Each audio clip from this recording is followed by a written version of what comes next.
کبھی کبھی مجھے عورتوں کو ولیمے میں جاتا دیکھ کر ایک عجیب افسوس ہوتا ہے، اور مجھے حیرت ہوتی ہے کہ اس کے بارے میں کوئی کیوں منہ نہیں کھولتا۔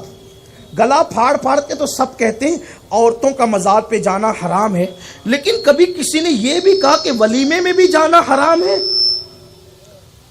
مولوی اپنے اجتماع میں بیٹھ کے چیختا ہے کہ مرد جا رہے شرک کر رہے ہیں، عورتیں جا رہے شرک کر رہی۔ یہ جو بکواس کرتے ہو نا، تو ذرا کبھی اپنی جماعت میں اس کو بھی تو کہو۔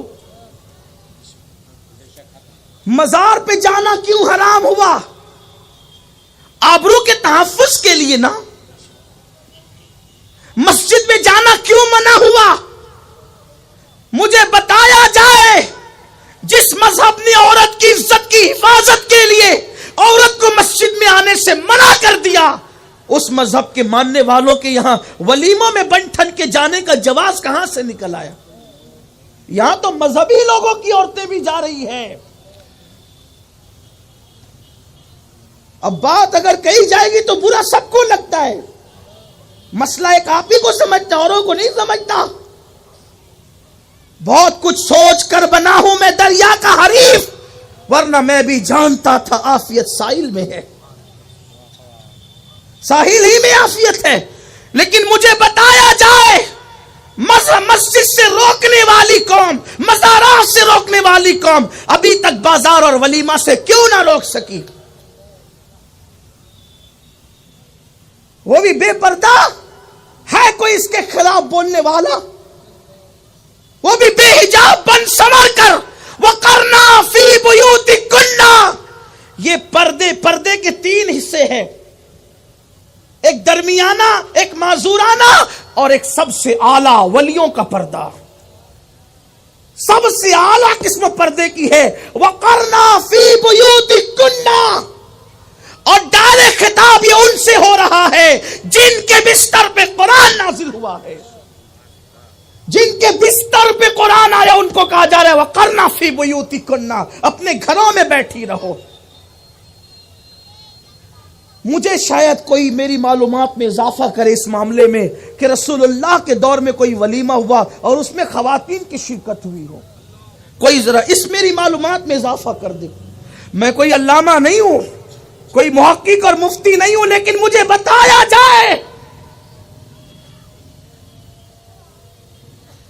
حضور علیہ السلام کے جتنے ولیمے ہیں ان ولیموں میں شرکت صرف صحابہ کی۔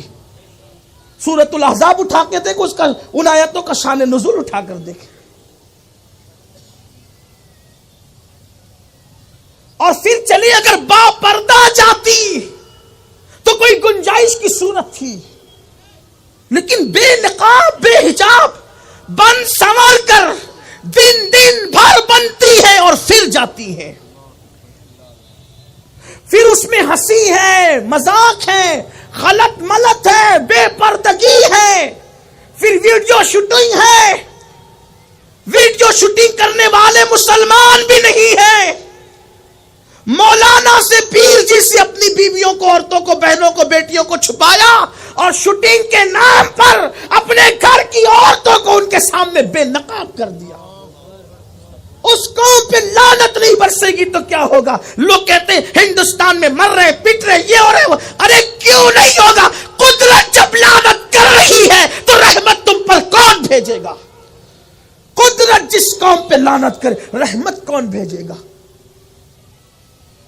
آپ جانتے ہیں یہ جو ناجائز اور حرام تعلقات کی لعنت شادی شدہ اور غیر شادی شدہ لوگوں کے درمیان قائم ہوتی ہے، اس کا سب سے بڑا اڈا اس وقت شادیوں کی محفل بن چکی ہے، نکاح کی محفلیں بن چکی ہے۔ ایک گھر سنورتا ہے، ایک گھر سجتا ہے، ایک گھر بستا ہے، اور سینکڑوں گھر اجڑنے کی بنیادیں اسی ایک بسنے والے گھر کے درمیان پیدا ہو جاتی ہے۔ اس کا ماتم کون کرے گا؟ اس حق پر اعلان کو ممکن ہے عورتیں برا مانتی ہوگی کہ اب ہمیں ولیمے میں جانے سے بھی روک دیا، ممکن ہے آدھی ادھوری تقریر کاٹ کے کوئی اس کا بھی مذاق بنائے، لیکن میں کہتا ہوں پردے کی پابندی کے ساتھ تو میں کوئی کلام نہیں کرتا، لیکن بے پردہ، اور یہ تو کہتا ہوں یہ تقوی کی اعلیٰ قسم۔ اگر کوئی عورت ولی بننا چاہتی، دھیان دے، مرد ولی بننا چاہتا ہے اسے روزے کی کثرت کرنا ہے، کثرت سے روزے رکھنا ہوگے، کثرت سے نمازیں پڑھنی ہوگی، تہجد پڑھنا ہوگا، قرآن کی تلاوت کثرت سے کرنا۔